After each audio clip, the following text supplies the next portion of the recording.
తృణచరానుగం శ్రీనికేతనం పణిపణార్పితం తే పదాంబుజం కృణు కృచేషునా కృంది హృచ్చయం.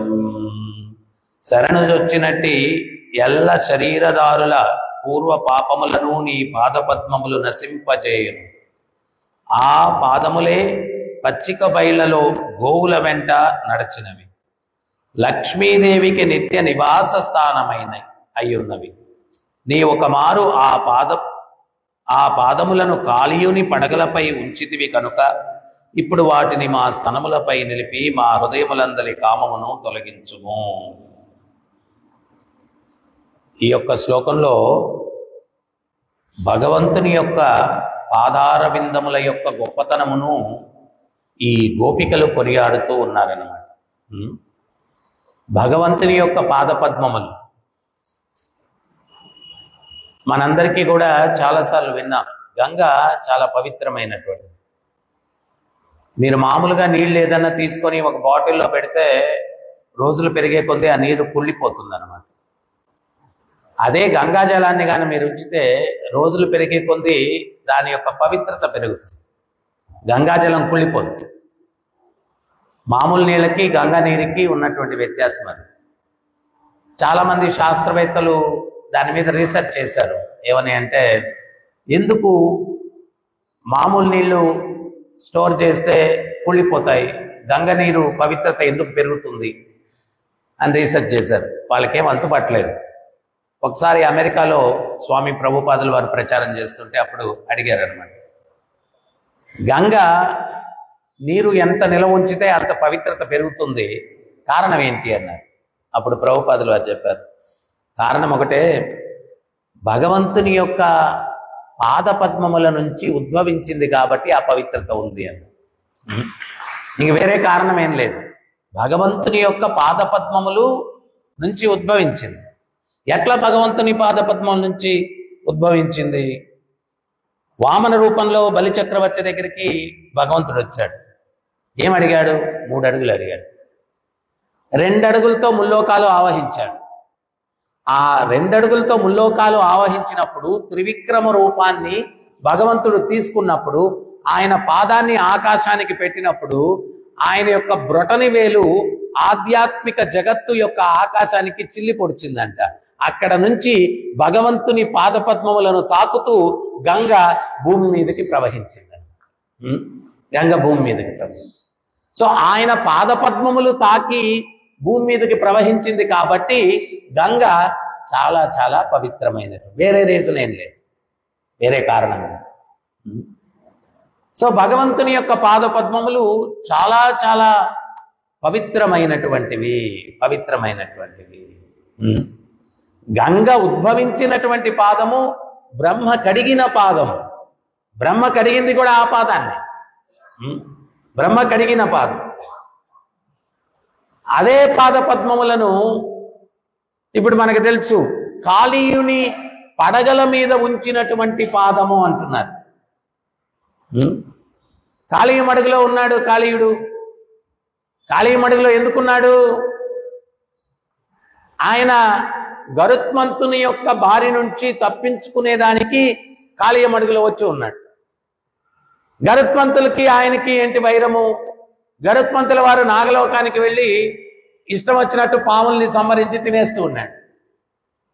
గద్దకు పాము ఆహారం. అప్పుడు నాగజాతి వాళ్ళందరూ కూడా వాళ్ళ రాజుని విజ్ఞప్తి చేసుకొని గరుత్మంతుల వారితో ఒక డీల్ కుదుర్చుకున్నారు. అయ్యా, వచ్చి ఇష్టం వచ్చినట్టు నువ్వు పాముల్ని కన్నా సంహరించేస్తే మా జాతే ఉండదు. మరి ఏంటి? పౌర్ణమికి ఒక పాముని ఇస్తాం, దాన్ని ఆహారంగా తీసుకోండి. అయితే గరుత్మంతుల వారికి ఇచ్చినటువంటి పాముని కాళీయుడు తినేస్తా ఉన్నాడు. కాళీయుడు తినేస్తూ ఉన్నాడు. తినేస్తూ ఉంటే అప్పుడు ఎవరు ఈ పని చేస్తున్నారా అని గరుత్మంతుల వారి పరిశీలనతో గమనిస్తే కాళీయునికి గరుత్మంతుల వారికి యుద్ధం జరిగింది. కాళీయుడికి తెలుసు యుద్ధంలో తట్టుకోలేకుండా ఉన్నాడు గరుత్మంతుల వారి తాటికి. కాళీయుడికి తెలుసు, ఈ కాళీయ మడుగులో యమునలో వచ్చి నేను తలదాచుకుంటే గరుత్మంతుడు అక్కడికి రాడు. ఎందుకు రాడు? గరుత్మంతుల వారికి శాపం ఉంది అక్కడ. ఎందుకు? సౌరభముని నీటిలో కూర్చొని తపస్సు చేస్తున్నాడు. ఆయన ఫ్రెండ్స్ ఎవరయ్యా అంటే చేపలు. ఎప్పుడైనా కానీ ఒకటి చెప్పారు, స్నేహం కూడా సమౌజ్జితో చేయాలంట, తక్కువ వాళ్ళతో చేయకూడదు. ఎప్పటికన్నా మన చైతన్యం తక్కువ వాళ్ళతో చేస్తే దిగజారిపోతుంది. మన చైతన్యాన్ని సక్రమంగా ఉంచుకోవాలంటే సమౌజ్జితో అన్న స్నేహం చేయాలా, మనకన్నా అధికంగా ఉన్నటువంటి వ్యక్తులతో అన్న స్నేహం చేయాలా. వాళ్ళ యొక్క ఉన్నత చైతన్యం మనకు వస్తుంది. మనకన్నా అదములతో మనం చేసుకుంటే ప్రాబ్లం. ఎవరో ఒక పోలీస్ ఆఫీసర్ ఒక కోతిని పెంచుకున్నాడండి. కోతిని పెంచుకుంటే చాలామంది చెప్పారట, ఎప్పటికన్నా ప్రాబ్లం అండి కోతి, అది చెంచల మనస్సు, దాన్ని దేనికి మీరు పెంచుతారన్నారంట. ఈయన అబ్బాయి లేదు లేదని చెప్పి కోతిని పెంచాడంట. ఒకరోజు బాగా డ్యూటీ చేసి వచ్చి ఆయన కొంచెం రెస్ట్ తీసుకుంటున్నారంట. ఒక ఈగ ఒకటి ముక్కు మీద తిరుగుతా ఉందంట. తిరుగుతా ఉంటే ఈయన నిద్రలో దాన్ని అట్టా ఇట్టా అంటా ఉన్నాడు. పాపం ఈ యజమానికి నిద్ర భంగం కలుగుతుందని కోతి చూసిందనమాట. చూసి దానికి ఏం చేయాలో అర్థం కాదు, అటు ఇటు చూసింది. అక్కడ తుపాకు ఉండింది. ఆ తుపాకు తీసి ఆ యొక్క ఈగ మీద టార్గెట్ పెట్టి డిస్కుమ్ అని పేల్చేసింది. ఆ శబ్దానికి ఈగ ఎగిరిపోయింది, బుల్లెట్ ముక్కులోకి వెళ్ళిపోయింది. యజమాని పోయాడు. సో అందుకని మనకన్నా తక్కువ చైతన్యం ఉన్నటువంటి వ్యక్తులతోటి ఎప్పుడు కూడా సాంగత్యం చేయకూడదు. ఉన్నతమైన వ్యక్తులతో మనం సాంగత్యం చేయాలా. ఏదో తక్కువ ఉన్న వ్యక్తులతో సాంగత్యం చేస్తే వాళ్ళ చైతన్యం తక్కువ ఉంది కాబట్టి మనల్ని కూడా పతితుల్ని చేస్తారు, ఎప్పటికైనా డేంజరు. సో ఈయన ఏం చేశాడు, ఈ చేపలతో ఫ్రెండ్షిప్ అన్నమాట. ఈ గరుత్మంతుల వారు ఆకలేసినప్పుడు వచ్చి ఆ యమునలో ఉన్న చేపలను పట్టుకొని వెళ్ళిపోయేవాడు తినడానికి. సహజమైన ఆహారం కదా. ఈయన కోపం వచ్చేసి, నా ఫ్రెండ్స్ చేపల్ని నువ్వు తీసుకెళ్ళిపోతావా అని చెప్పి గరుత్మంతుల వారిని శపించారు. ఇక్కడ కానొస్తే నీ ప్రాణం పోతుంది. సౌరభముని తర్వాత ఎందుకు పతనం అయ్యాడు? ఒక వైష్ణవుడు విష్ణు భక్తుడైనటువంటి గరుత్మంతుడిని శపించడం వల్ల ఈయన 2 చేపలు సంపర్కం చేసుకుంటుంటే చూసి మనసు చెలించి నీటిలో కూర్చొని తపస్సు చేసే శక్తి ఉన్నటువంటి సౌరభముని బయటకు వచ్చి ప్రాపంచిక ప్రపంచంలో పతితుడైపోయాడు. ఒక గరుత్మంతుడు విష్ణు భక్తుడు, ఆయనకు అపరాధం చేయడం వల్ల, ఆయన్ని శపించడం వల్ల ఈయన తపశ్శక్తి. ఇంకోటి కూడా మనం ఏంటి అంటే, భక్తి మార్గంలో ఉన్నప్పుడు సాధన చేసేటప్పుడు ఏదన్నా సందర్భం వచ్చింది, కోపం వస్తుంది, దాన్ని నిగ్రహించాలి. ఆ నిగ్రహించకుండా ఎవరినైనా దూషించాము, శపించాము, ఏమవుతుందో తెలుసా? మనం చేసిన సాధన ఫలం అంతా కూడా పోతుంది. ఆగ్రహిస్తే పోతుంది, ఎవరినన్నా శపిస్తే పోతుంది, ఎవరినన్నా దూషిస్తే పోతుంది. అందుకని మనం ఏంటి అంటే సాధన చేసే వాళ్ళం చాలా కేర్ఫుల్గా నిగ్రహ శక్తితో ఉండాలా. నిగ్రహ శక్తి లేకుండా మనం, నేను విశ్వామిత్రుడిని కొంచెం జలం వేసుకొని ఫట్ అనేస్తాను, మన సాధన శక్తి అంతా పోతుంది, ఉపయోగం లేదు, దానివల్ల ఉపయోగం లేదు. అట్లా చేయకూడదు. సో ఈయన సౌరభుని శపించాడు గరుత్మంతుల వారిని, అందువల్ల పతితుడయ్యాడు. కాళీయుడికి తెలుసు సౌరభముని గరుత్మంతుల వారిని ఇచ్చేశారని ఇక్కడికి వచ్చాడు. వచ్చి అక్కడ దాక్కున్నాడు. అయితే 100 పడగలు ఉన్నాయి, విపరీతమైన విషం ఉంది. ఆ విషం అంతా కూడా పాములకి ఓవర్ఫ్లో అయితే, విషం ఎక్కువ అయితే ఏం చేస్తాయంటే కక్కుతాయంట అవి. ఆ విషం అంతా కక్కడం వల్ల ఆ కాళీయ మడుగంతా విషపూరితమైపోయింది. ఆ చుట్టూ గడ్డి కూడా మలవలేదు. ఏదన్నా పక్షులు కాళీయ మడుగు మీద ఎగిరిపోతే ఆ విషవాయువులకి పక్షులు చనిపోయి పడిపోయేటువంటి. ఒకరోజు ఏమైంది, పొరపాటున ఈ గోవు దూడలు గోపాలురు వాళ్ళ అరణ్యంలో, బృందావన అరణ్యంలో తిరుగుతూ వాళ్ళు వెళ్ళారు కొంచెం నీళ్లు తాగుదాం. ఆ విషపూరితమైనటువంటి నీరు వాళ్ళు సేవించడం ద్వారా మరణించారు. ఈ విషయం కృష్ణుడి దగ్గరికి కొంతమంది గోపాలు చెప్పారు. కొంతమంది గోపాలు అక్కడ కాళీయ మడుగులో నీళ్లు తాగి మరణించారు. అప్పుడు కృష్ణుడు పరుగున వచ్చాడు. పరుగు పరుగునొచ్చి ఆయన ఏం చేశాడు, భాగవతంలో చెప్పారు, కాళీయ మర్దనం లీలలో అమృత చూపులు. భగవంతుని యొక్క చూపులో అమృతత్వం ఉంటుంది, భగవంతుని యొక్క వేణునాదంలో అమృతత్వం ఉంటుంది, భగవంతుని యొక్క పాదపద్మముల యొక్క స్పర్శలో అమృతత్వం ఉంటుంది, భగవంతుని యొక్క ప్రతి అంశలో కూడా అమృతత్వం ఉంటుంది. ఆయన అమృత చుట్కులు. అట్లా ఆ పడిపోయి ప్రాణాలు పోయి పడిపోయి ఉన్నటువంటి గోపాలుని, ఆ గోవు దూడల్ని చూశాడు. చూస్తే ఏమైంది, వాళ్ళకి నిద్రపోతున్న వాళ్ళు మేల్కున్నట్టుగా మేల్కున్నారు, ప్రాణం వచ్చేసింది వాళ్ళకి. అప్పుడు కృష్ణుడు ఏం చేశాడంటే, అక్కడ ఒక కదంబ వృక్షం ఉంది, ఆ వృక్షం మీదకు వెళ్ళి ఆయన ఒక పహిల్మాన్, ఎప్పుడన్నా కుస్తీ పోటీకి వెళ్ళేటప్పుడు పహిల్మాన్లు ఏం చేస్తారు, ఇప్పుడు అంత మనం చూడట్లేదు, పాత దీంట్లో వాళ్ళు భుజాలు జరుచుకొని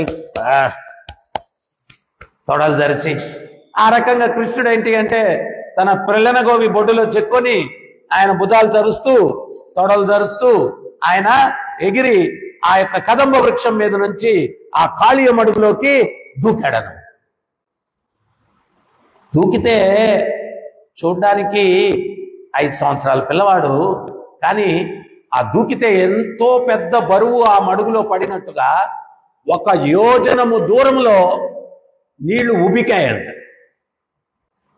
పొంగాయి నీళ్లు, ఏదో పెద్ద బరువు పడితే నీళ్ళలో ఆ రకంగా పొంగాయంట. ఏనుగు కొలంలోకి స్నానం చేయడానికి వెళ్ళినప్పుడు ఏం చేస్తుందంటే తొండంతో నీటిని చరుస్తుంది, ఏనుగు క్రీడిస్తుంది, అది ఆడడం అన్నమాట. దాన్ని ఆ తొండంతో నీళ్ళు ఇట్లా చరుస్తుంది అనమాట, అల్లకల్లోలం చేసేస్తుంది. నిర్మలమైన కొలంని ఏనుగు స్నానానికి వెళ్తే బీభత్సం సృష్టించేస్తుంది, తుఫాన్ వచ్చినట్టే ఇంకా కొలంలో. సో కృష్ణుడు కూడా ఏం చేశాడంటే దూకి ఊరికే ఉన్నాడా, ఆ కాళీయుణ్ణి రెచ్చగొట్టాల, రెచ్చగొడితేనే కదా యుద్ధానికి వస్తాడు.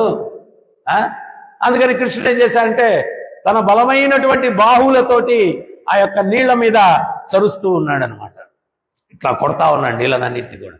ఆ నీళ్ళంతా కూడా కల్లోలం అవుతుంది, కాళీయ మడుగంతా కల్లోలం అవుతుంది. ఎక్కడో మంచి డీప్ స్లీప్లో ఉన్నాడు.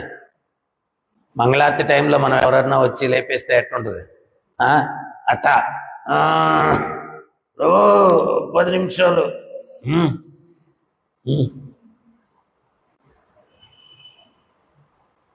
సో ఆయన కలత చెందాడు కాళీయుడు, కలత చెంది బుస్సలు కొడుతూ పైకి వచ్చాడు. వస్తే గోపాలుని చూశాడు. చూసరికి నా మడుగులోకి వచ్చి ఇంత అల్లకల్లోలం సృష్టించావా, ఎవరనుకున్నావు, నేను చాలా పవర్ఫుల్, చాలా శక్తివంతుడు అని చెప్పి కృష్ణుణ్ణి తన తోకతోటి బంధించేశాడు. ఈ లోపల నందబాబాకి యశోదమ్మకి ఎవరో చెప్పారు, కాళీయ మడుగులో కృష్ణుడు దూకాడు, అక్కడ కాళీయుడు తన తోకతోటి కృష్ణుని బంధించేశాడు. అందరూ పరిగెత్తుకొని వచ్చారు కాళీయ మడుగు దగ్గర, అందరూ పరిగెత్తుకొని వచ్చారు. కృష్ణుణ్ణి ఆ తోకతో బంధించి ఉన్నటువంటి దృశ్యాన్ని చూసి కలత చెందారు. హరే కృష్ణ హరే కృష్ణ కృష్ణ కృష్ణ హరే హరే, హరే రామ హరే రామ రామ రామ హరే హరే. అందరు కలత చెందారు. కాళీయుడు కలత చెందుతాడు, కానీ నిద్ర నుంచి మనం చెందాం.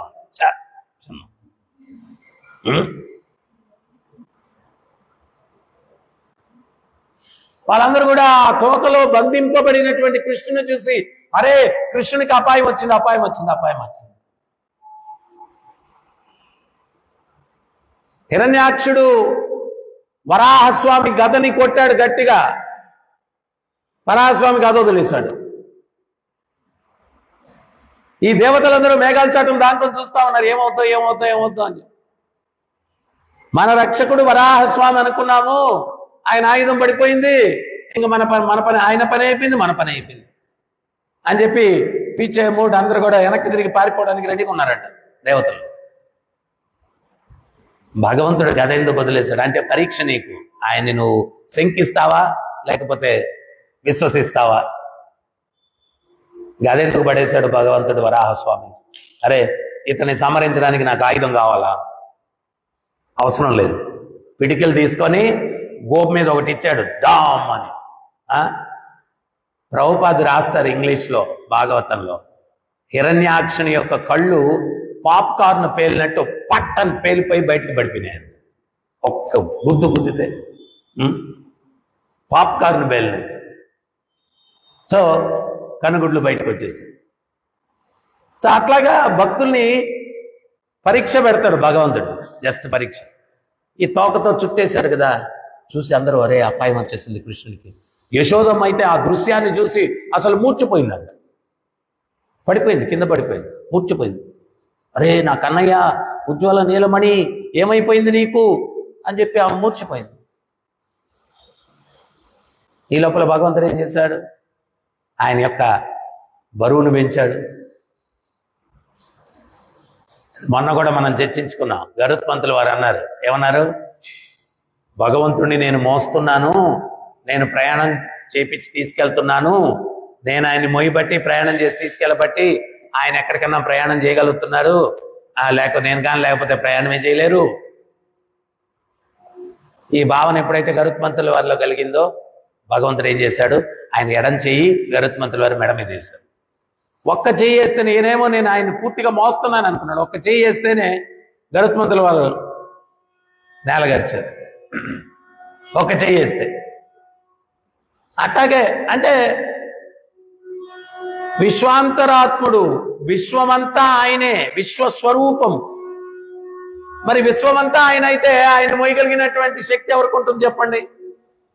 బరువు పెంచేశాడు. బరువు పెంచేసరికి కాళీయుడి వల్ల అవ్వలేదు, కాళీయుడి వల్ల అవ్వలేదు. పట్టు వదిలేశాడు. భగవంతుడు ఏం చేశాడు? ఒక్క ఉదుటన ఎగిసి కాళీయుని యొక్క పడగల మీద నిలబడ్డాడు. కాళీయుల మీద పడగల మీద నిలబడి నృత్యం చేస్తూ ఉన్నాడు, నృత్యం చేస్తూ ఉన్నాడు. అది మామూలు నృత్యమా? ఒక పక్క చూసే వాళ్ళకి తద్దోం తలాంకి తద్దోం అని చెప్పేది నృత్యం చేసినట్టుంది. కానీ ఒక్కొక్క తన్ను తంతూ ఉంటే కడుపులో దాగినటువంటి కాలకోటి విషం కక్కుతా ఉన్నాడు. కాళీయుడు విషం కక్కుతున్నాడు. లాస్ట్కి ఏమైంది? విషమంతా అయిపోయింది, శరీరంలో ఉన్న రక్తం కక్కుతున్నాడు, ఇంక ప్రాణం పోయే పరిస్థితి ఏర్పడింది. అప్పుడు నాగపత్నులు వచ్చి భగవంతుడిని విజ్ఞప్తి చేసుకున్నారు, అయ్యా ప్రతిభిక్ష పెట్టండి, ప్రతిభిక్ష పెట్టండి, ప్రతిభిక్ష పెట్టండి. అది ఈ గోపికలు చెప్తూ ఉన్నారు. భగవంతుడు అన్నాడు, సరే ప్రతిభిక్ష పెడతాను, నువ్వు ఇక్కడ వృందావనంలో ఉండడానికి లేదు, వెళ్ళిపో, ఇక్కడి నుంచి వెళ్ళిపో. అప్పుడు కాళీయుడు అన్నాడు, స్వామి ఇదొక్క ప్రదేశమే నేను సురక్షితంగా ఉండగలను. ఎందువల్లంటే గరుత్మంతుడు కాసుకొని కూర్చొని ఉన్నాడు, నేను ఎప్పుడు బయటకు వస్తానని చంపి ఆయన ఇక్కడికి రాలేడు కాబట్టి నేను రక్షింపబడ్డాను. అప్పుడు భగవంతుడు చెప్పాడు, ఏం చెప్పాడు? నా పాదపద్మముల యొక్క చిహ్నము నీ తల మీద ఉంది. నాగుపాము మీద తిలకం ఉంటుంది, నామం ఉంటుంది. అది కాళీయ మర్దనానికి ముందు లేదంట. కాళీయ మర్దనం లీల అయిన తర్వాత ఆ జాతి జాతికి వచ్చేసింది నామం. అప్పుడు భగవంతుడు చెప్పాడు, గరుత్మంతుడు ఆ నామం నా పాద పద్మం యొక్క చిహ్నం చూస్తే నీ జోలికి రాడు, వెళ్ళు, నీ జోలికి రాడు. తర్వాత ఇంకోటి ఏంటంటే మనం గుర్తించాల్సినటువంటి విషయం, భగవంతుడు పటకల మీద నృత్యం చేస్తూ ఉంటే ఏమైంది? విషం కక్కాడు కాళీయుడు. ప్రభుపాదులు వారు చెప్తారు, తీవ్రతతో ఎవరైతే నామం చేస్తారో వాళ్ళ నాలుక మీద స్వామి నృత్యం చేస్తాడంట. నృత్యం చేసి హృదయంలో ఉన్నటువంటి మాలిన్యాన్నంతా కక్కించేస్తాడు. ఏ రకంగా కాళీయుడు విషాన్ని కక్కాడో మన హృదయంలో ఉన్న విషం, మన హృదయంలో విషం ఉంది తెలుసా మీకు? చాలా డేంజరస్. కాళీయ మడుగులో విషం కన్నా డేంజరస్ విషం ఉంది మన హృదయంలో. ఏంటయ్యా అదంటే కామ, క్రోధ, మోహ, లోభ, మద, మాత్సర్య. ఈ విషయం ఉంది హృదయంలో. ప్రభు చాలా రోజుల నుంచి నామం చేస్తా ఉన్నాం, ఇంకా విషయం పోలేదేంటి ప్రభు?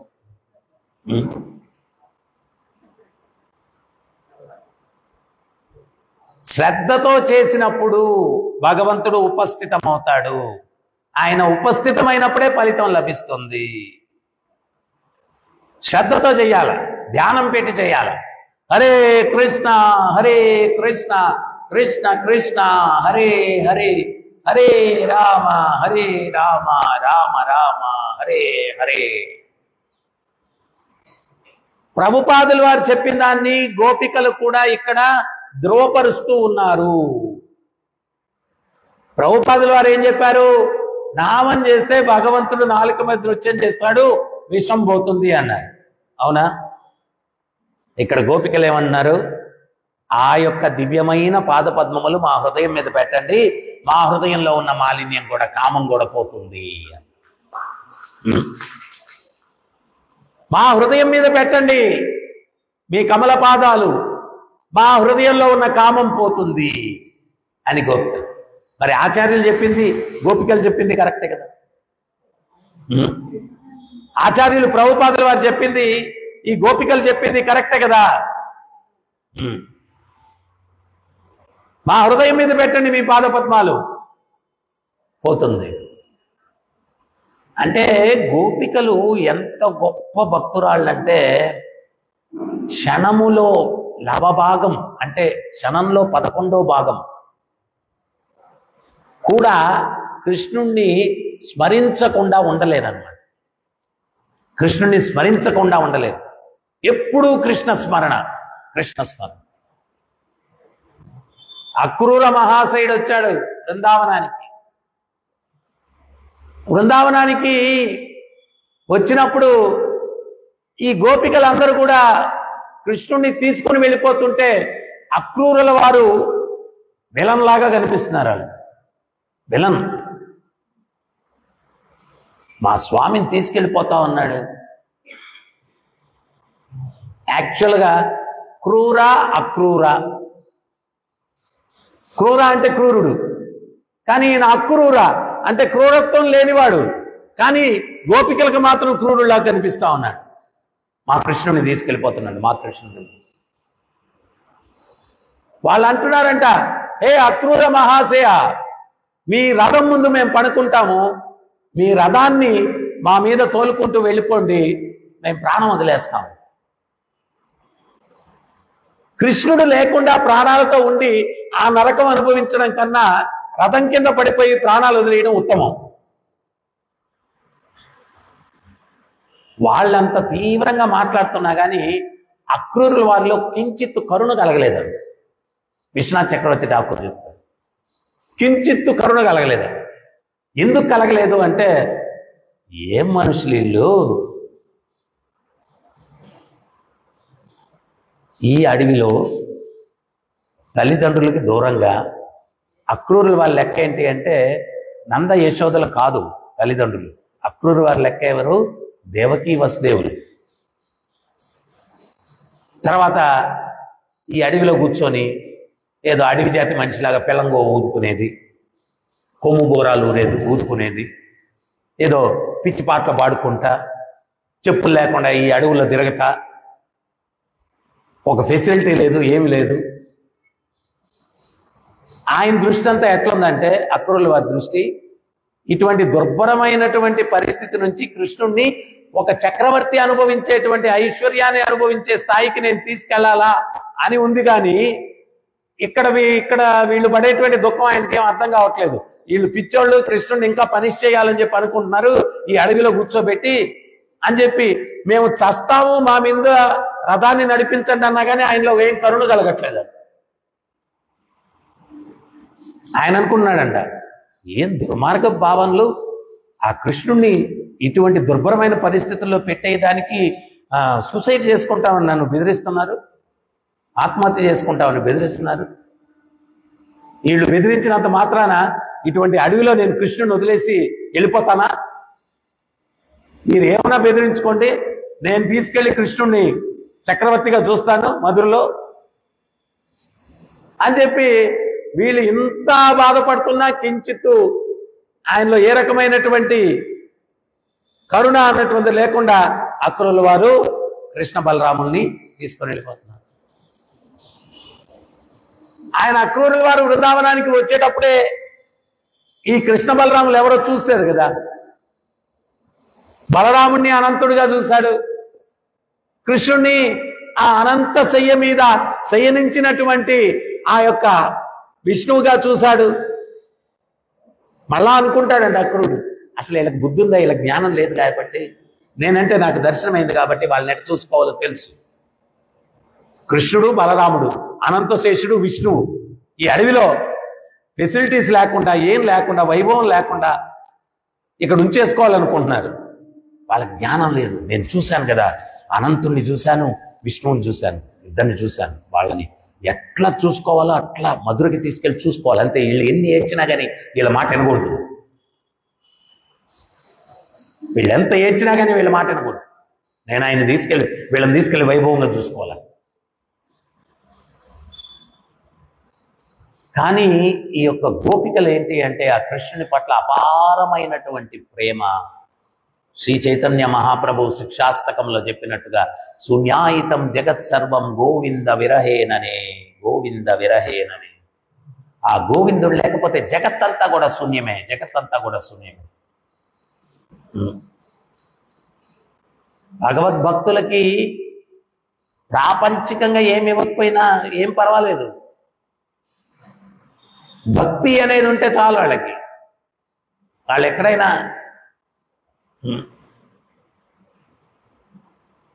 గౌర్ కిషోర్ దాస్ బాబాజీ మహారాజ్ ఆయన ఎక్కడన్నా కుటీరంలో కూర్చొని, ఆశ్రమంలో కూర్చొని జపం చేసుకుంటుంటే అందరూ వచ్చేసేవాళ్ళు. ఆయన చాలా ప్యూర్ పర్సన్ కదా, ఆయన ఆశీర్వచనం కానీ చేస్తే వాళ్ళు అనుకున్నది జరిగిపోయేదండి. వాంఛా కల్పతరుభ్యస్య కృపా సింధుభ్యేవ చ పతితానాం పావనేభ్యో వైష్ణవేభ్యో నమో నమః. ఆ ప్రేయర్కి అర్థం ఏంటి? వాంఛా కల్పతరుభ్యస్య,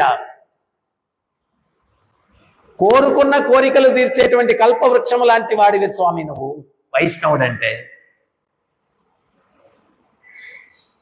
కృపా సింధు, సింధు అంటే సముద్రం, మరి వైష్ణవుడు ఏంటి? కృపాసాగరుడు, సముద్రము లాంటి కరుణ కలిగినటువంటి వాడు వైష్ణవుడు. వాంఛా కల్పతరుభ్యస్య కృపా సింధుభ్యేవ చ పతితానాం పావనేభ్యో, పతితులను పావనులను చేసేటువంటి వాడు వైష్ణవుడు. ఈరోజు ఒక్క ప్రభుపాదుల వారు ఎంతమంది ప్రపంచవ్యాప్తంగా ఉన్నటువంటి పతితుల్ని ఆయన పావనం చేశాడు.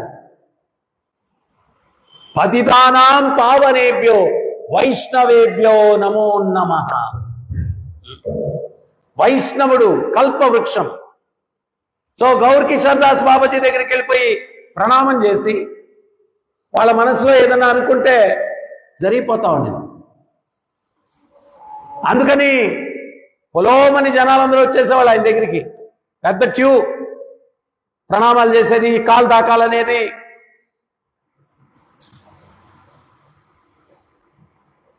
కానీ గౌర్ కిషోర్ దాస్ బాబాజీకి మనంగానైతే అబ్బో చాలా మంది పబ్లిసిటీ చేసుకుంటారు. పలానా ఆయన పెద్ద గురువు, ఆయన దగ్గరికి వెళ్తే అదైపోద్ది ఇదైపోద్ది, టెస్ట్ మనీస్. ఒకసారి ఇక్కడ ఎవరో సబ్ పెట్టున్నారు, ఆ వేదిక మీదకి వచ్చి చెప్తుంది ఆమె, మా ఆయనకి మలబద్ధకం, కాన్స్టిపేషను అయ్యేది కాదు, భగవాన్ని నమ్ముకుంటే చాలా ఫ్రీగా అయిపోయింది. అప్పుడప్పుడు మహిమల రాత్రి పెట్టేవాళ్ళు, అన్ని మహిమలే.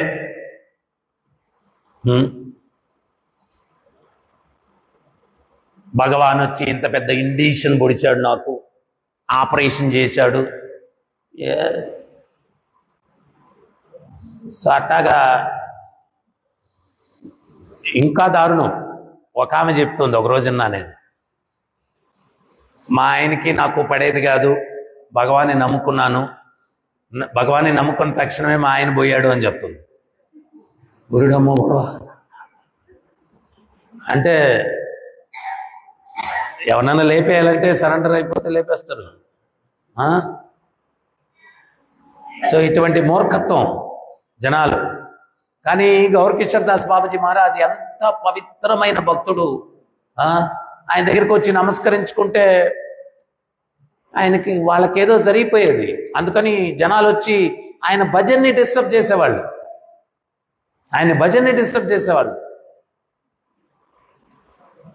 ఆయన మామూలుగా ఎవరైనా వచ్చి కాళ్ళు మొక్కితే చాలా గొప్ప అనుకుంటారు.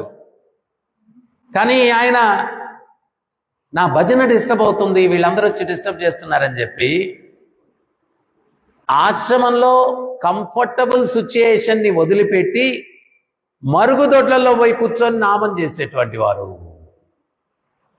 మరుగుదొడ్లో పోయి కూర్చొని నామం చేసేవాళ్ళు. ఇక్కడైతే ఎవరు రారు కదా, నన్ను డిస్టర్బ్ చేయరు కదా.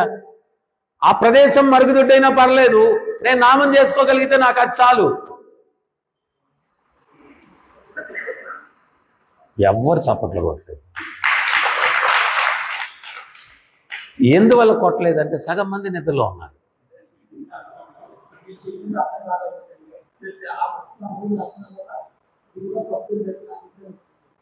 మరుగుదొడ్ల జపం చేయడం తప్పని అభిప్రాయం వచ్చింది.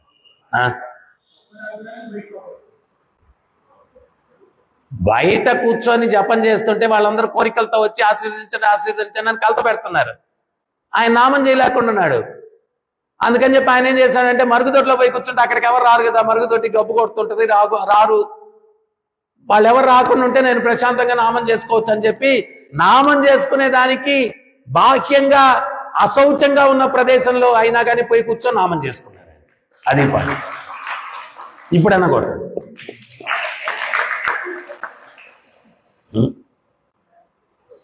ఆ ప్రదేశం అశౌచంగా ఉన్నా కానీ పర్వాలేదు, నేను అక్కడ నామం చేసుకోగలిగితే చాలది. అంటే నేను ఎందుకు ఇది చెప్తున్నాను అంటే, భక్తుడు అన్నటువంటి వాడు కంఫర్టబుల్ సిచ్యుయేషన్ ఉంటేనే నేను భగవత్ సేవ చేస్తాను అనేది కాదు. కంఫర్ట్ లేకపోయినా నాకు అక్కడ భగవత్ సేవ చేసుకునే దానికి అవకాశం ఉంటే నేను ఆ పరిస్థితిని సద్వినియోగం చేసుకుంటాను అనేటువంటి భావన భక్తుల్లో ఉంటుంది.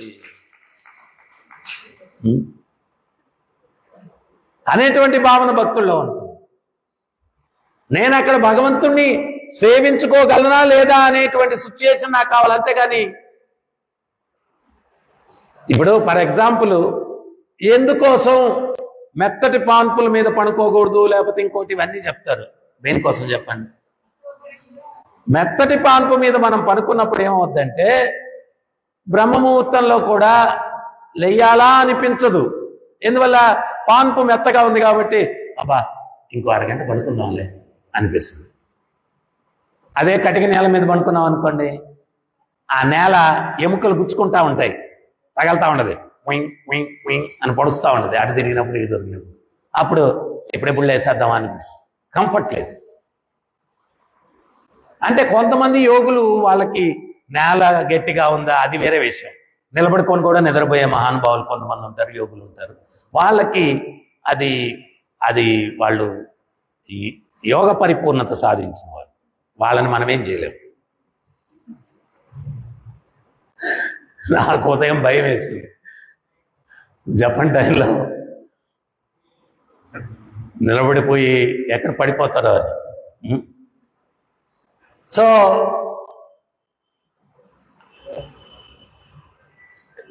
భౌతికమైనటువంటి కంఫర్ట్ యోగి ఎందుకు కోరుకోడు అంటే దానివల్ల భగవంతునికి దూరం అవుతాడు అని కోరుకోడు. భగవంతునికి దూరం అవుతాడు అని కోరుకోడు.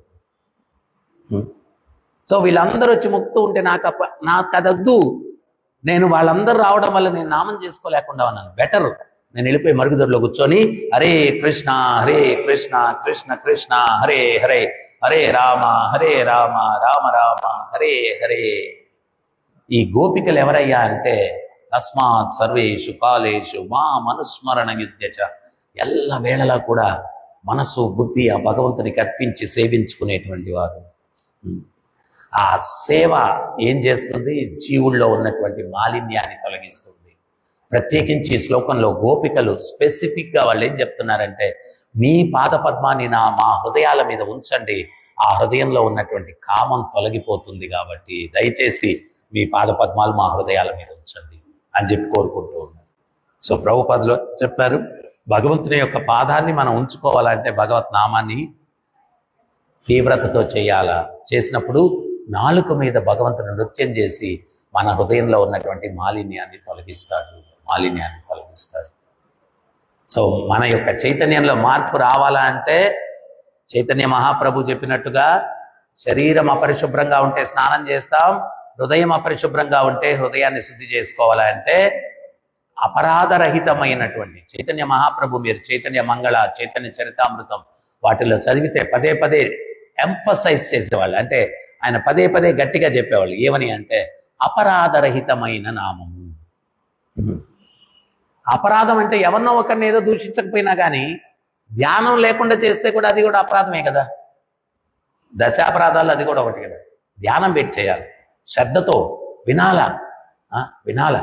తర్వాత దాన్ని ఆ యొక్క నామాన్ని ఆస్వాదించాలి. ప్రభుపాదుల వారు ఒక ఉపన్యాసంలో చెప్తారు, ఎట్లాగా స్వీట్ తినేటప్పుడు మనం నోట్లో నీళ్లు ఊరుతూ దాన్ని తింటాం, ఆస్వాదిస్తాం. ఆ యొక్క రుచిని మనం నామం చేసేటప్పుడు కూడా ఆ రుచిని ఆస్వాదించాల. హరే కృష్ణ హరే కృష్ణ కృష్ణ కృష్ణ హరే హరే, హరే రామ రామ రామ హరే హరే. ఆ యొక్క రుచిని ఆస్వాదిస్తూ చేసినప్పుడు స్వామి నృత్యం చేస్తాడు. అదొక్కటే తరుణోపాయం ఈ యొక్క కలి ప్రభావం నుంచి మనల్ని మనం కాపాడుకునేది. హరే కృష్ణ. ఎవరికైనా ఏమైనా సందేహం ఉందా, డౌట్?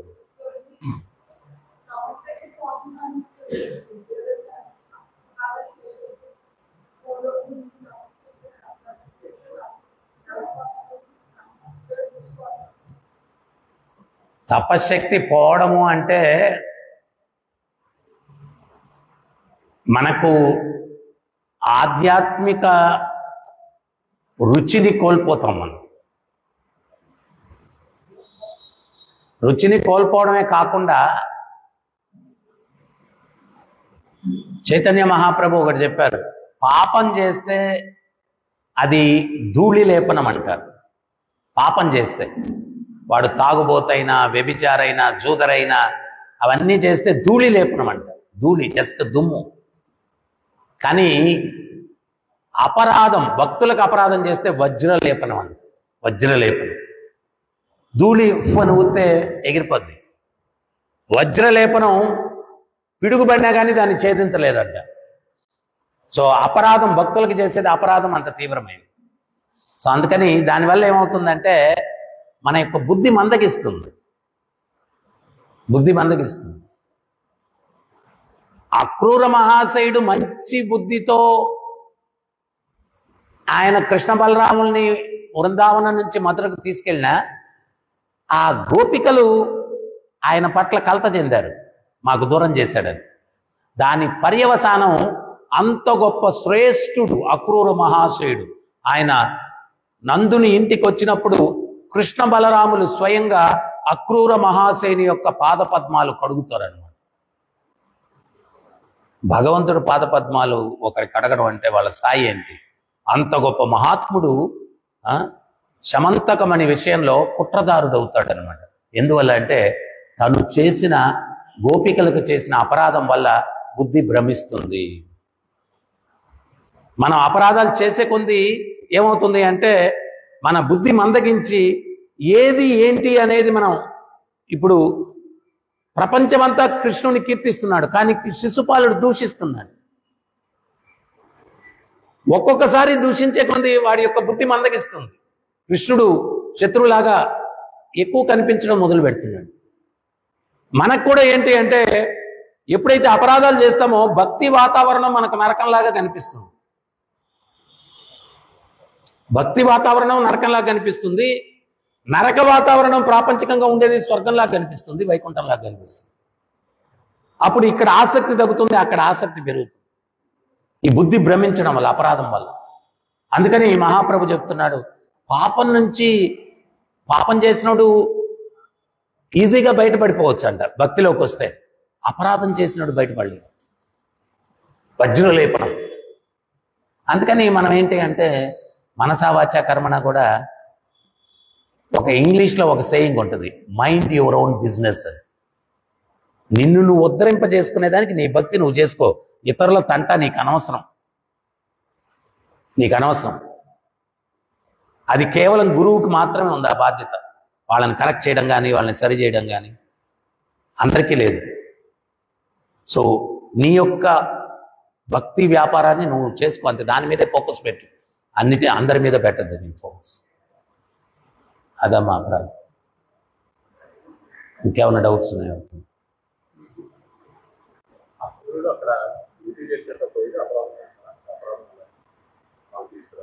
మంచి క్వశ్చన్. అక్కడ అక్రూరుడు డ్యూటీ చేసినట్ట లేకపోతే అపరాధం చేసినట్ట? ఒక్కోసారి మనం ఏంటి అంటే నా సర్వీస్ నేను చేస్తున్నాను, ఇంకెవరికి ఏ ఇబ్బంది కలిగినా నాకు సంబంధం లేదు అన్నట్టుగా చేస్తాం ఒక్కసారి మనం సర్వీస్. మన సర్వీస్ని మనం గౌరవిస్తూ ఇతరుల సర్వీస్ని కూడా గౌరవించాలి, కలిసి సర్వీస్ చేసుకునేటప్పుడు. నా సర్వీసే గ్రేట్ అనుకోవడం కూడా తప్పే. అక్రూరుడు చేసిన మిస్టేక్ అది. నా సర్వీసే గొప్ప అనుకున్నాడు, గోపికల యొక్క భావాన్ని అర్థం చేసుకోలేదు. గోపికలు దానివల్ల కలత చెందారు. దాని పర్యవసానం ఆయన అపరాధం చేసినవాడు. సేవ చేస్తూ కూడా అపరాధం చేసినవాడు అవుతాడు. మనం కూడా సేవ చేసినప్పుడు అందరం సేవ చేస్తూ ఉంటాం, నా సేవే గొప్ప, నువ్వేమన్నా నాకు సంబంధం లేదు. కరెక్ట్గా నువ్వు సేవ చేసేటప్పుడు ఇతరుల యొక్క సేవను కూడా గౌరవించి వాళ్ళని కలత పెట్టకుండా నువ్వు చేయాలి. కలత పెట్టకుండా చేయాలి, సేవే. కానీ తోటి వైష్ణవుని కలత పెట్టడం. చాలాసార్లు మనం అది మిస్టేక్ చేస్తాం. నా సేవ నేను చేసుకొని పోతా అంతే, ఇంకా వేరే వాళ్ళతో నాకు సంబంధం లేదు అన్నట్టుగా డిస్టర్బ్ చేస్తాం. అట్ట కూడా ఉండదు. అక్రూరుడు మిస్టేక్ అదే చేసి. అవును అవును, రూపగోస్వామి చాలా సెన్సిటివ్, చాలా కేర్ఫుల్గా ఉండాలి.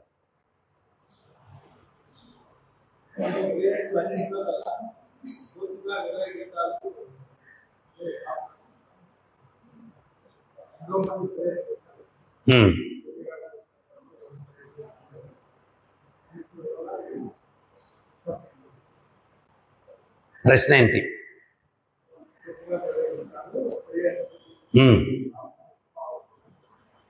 టాప్ మోస్ట్ అని నేను మీ ప్రశ్న ఏంటో చెప్పండి, దానికి ఆన్సర్ ఇస్తాను.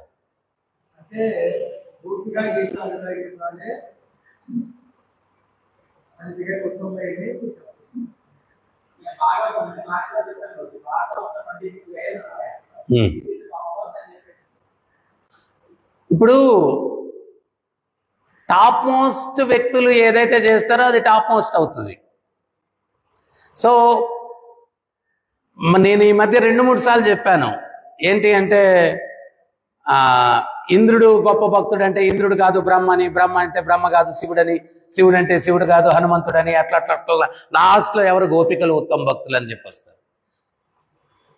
ఎవరన్నా ఉత్తమ గాయకుడు పాడాడు అంటే ఆయన ఉత్తమ గాయకుడు కాబట్టి ఆ గానం గొప్పదైంది. ఎవరైనా ఉత్తమమైనటువంటి సంగీత వాయిద్యం వాయించిన వాడు అది ఉత్తమ సంగీతం అంటే ఆయన ఉత్తమ సంగీత గాయకుడు కాబట్టి అది ఉత్తమమైంది. సో సృష్టిలో ఉన్నటువంటి ఉత్తమమైన భక్తులందరిలోకి కూడా పరమోత్కృష్టమైనటువంటి భక్తురాండ్లు గోపికలు కాబట్టి ఆ 26 ప్రార్థనలలోకి ఇది ఉత్తమమైంది అయింది. ఉత్తమమైంది, వాళ్ళు గ్రేట్. తర్వాత ఇంకోటి ఏంటి అంటే ఈ ప్రేయర్స్ లో మనకు ఉపయోగపడేటువంటి సబ్జెక్ట్ చాలా ఉంటుంది. ఈ ప్రేయర్స్ గోపికలు అంటే భక్తిలో ఒక భక్తుడు ఎదుర్కొనేటువంటి సమస్యలు, ఎదుర్కొనేటువంటి పరిస్థితులు అవన్నీ కూడా కళ్ళకు కట్టినట్టుగా ఈ యొక్క గోపికల యొక్క ప్రార్థనలో మనకు అన్వయించుకునేదానికి మనకు కళ్ళకు కట్టినట్టు కనిపిస్తాయి ఈ యొక్క ప్రార్థన. సో వాళ్ళు ఉత్తమ భక్తులు కాబట్టి డెఫినెట్గా అది ఉత్తమ ప్రేయర్స్ అని, ఉత్తమ ప్రార్థన.